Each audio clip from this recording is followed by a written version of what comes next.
Hi guys, I'm Cash and welcome to Cash Talks Football, where I break down all the goals scored in the Premier League with my over 20 plus years coaching experience all over the world.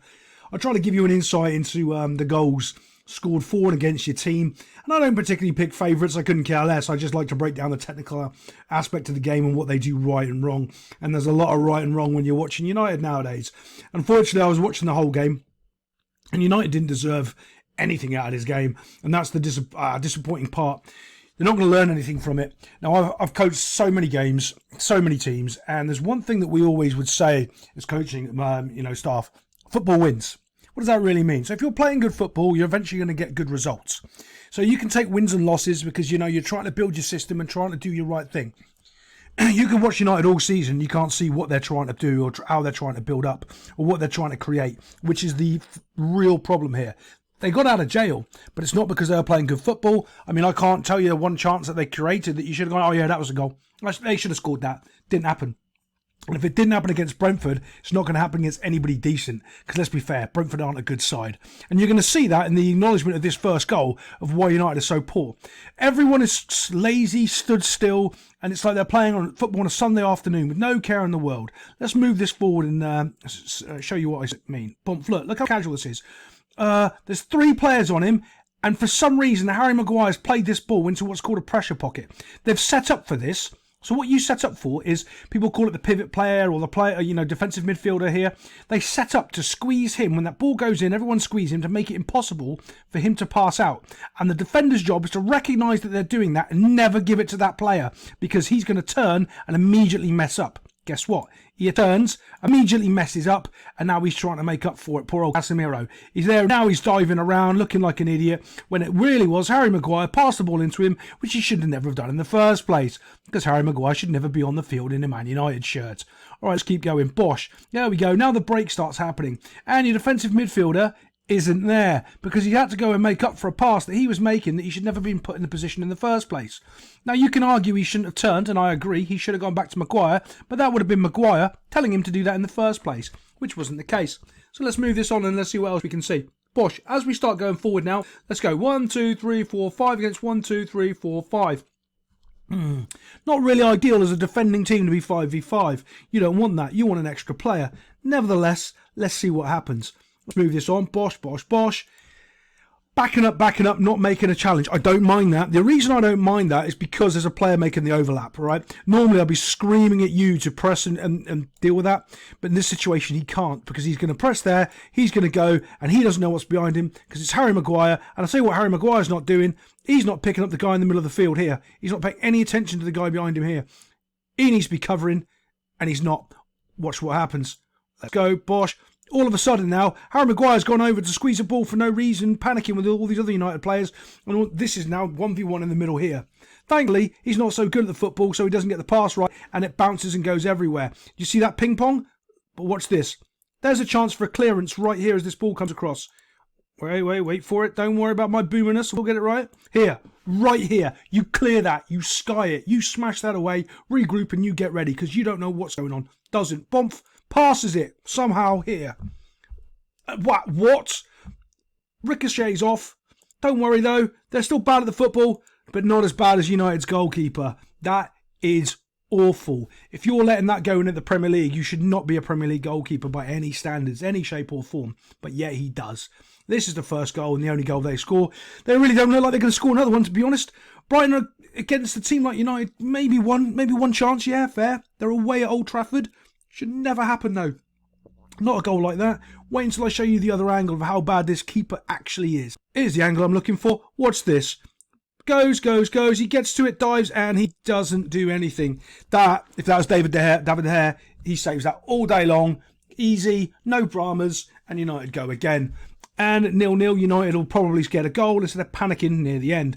Let's watch their panicking near the end, shall we? Let's get to when they finally score a goal. So they get rid of Marcus Rashford, who's completely useless as a footballer, and they put on Garnacho. One good thing with him is he's going to do something that Rashford never thought of doing, passing to his teammates. So right now he's going to try to get to the byline, which is kind of what you want to do in this situation. Look at how much space these two defenders are given to you, right? You just want to get there and see what happens. If you get there and they tackle you, great. Maybe you get a corner, but you just want to try to exploit this space as much as you can. You've got two spaces if you're this player. You've got basically that area there.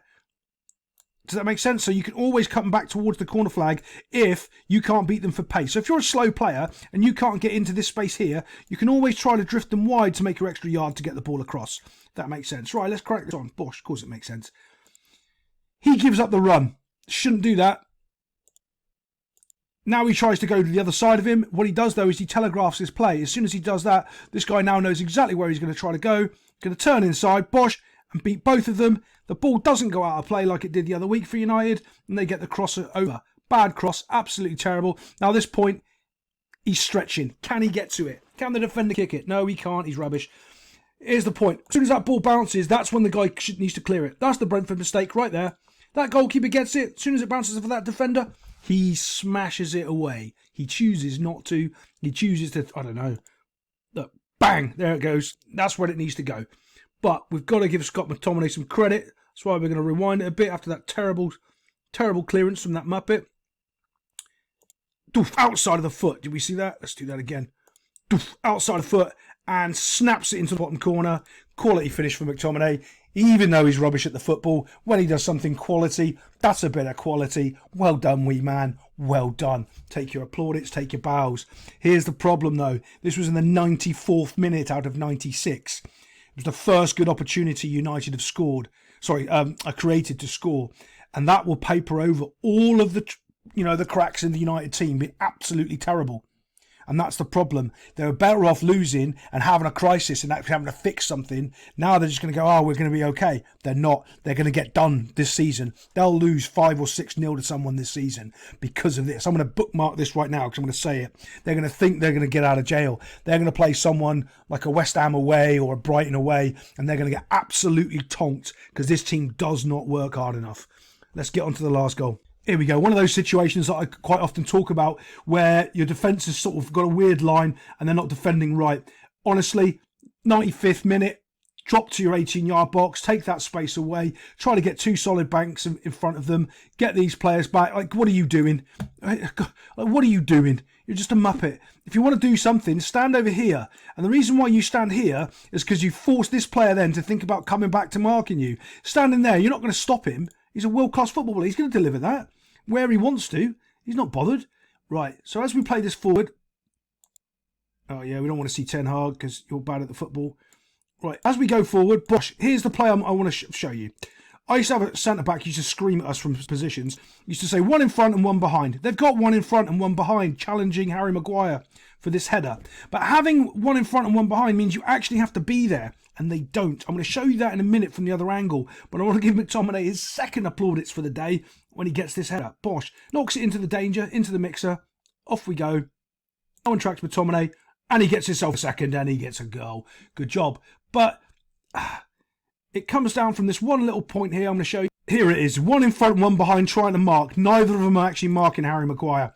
The guy behind isn't close enough. There's a massive gap there, and Maguire bullies the guy on the front. If this guy does his job properly and challenges, Maguire might not have such a perfect little header that dinks over into the danger area, and he does. But this guy doesn't do his job properly, and we're going to let it go because we want to see McTominay's finish because we may have another one in the history of football. Here he comes. Braveheart, that's what he's singing. And he gets himself a goal. There we go. I'll see you next time on Cash Talks Football.